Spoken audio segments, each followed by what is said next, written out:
Magandang araw sa ating lahat mga kaibigan. Meron akong ipapakita sa inyo ngayon na isang misteryong bagay na nakakamangha na hindi natin inaasahan dito sa ating paligid. So dito po sa lugar namin sa probinsya ng Masbate, sa may barangay Miyaga po, meron po ako ipapakita sa inyo na isang puno po ng niyog na may 4 na sanga. Ang tanong po, totoo po ba ito na meron pong isang puno ng niyog na may 4 na sanga? Yes, totoo po ito mga kaibigan.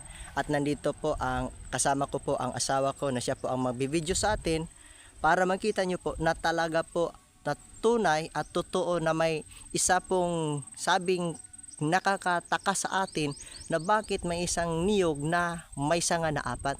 So totoo po ito mga kaibigan, subaybayan nyo po ang video ito. Nandito po yung asawa ko, siya po ang magbibideo. Okay? So mga kaibigan, nandito po tayo ngayon dito mismo sa barangay po namin. Nandito po kasi ang puno ng niyog na may 4 na sanga. Para po sa mga nagtatanong dyan kung talaga po meron po dito sa barangay namin, pero hindi po lahat na lugar ay merong pangyayaring ganito po na isang niyog ay merong sanga na 4.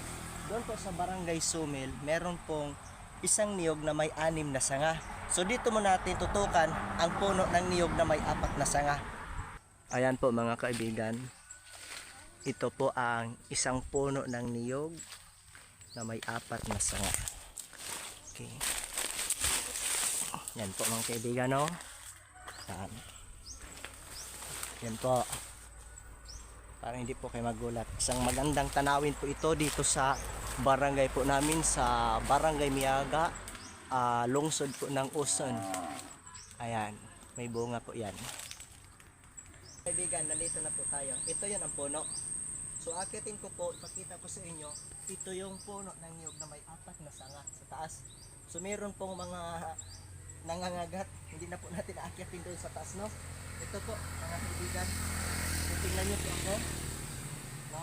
Ayan, so nandito na po tayo. Ayan, ito po ang niyog na may 4 na sanga dito sa barangay namin. So mga kaibigan, salamat po sa panonood.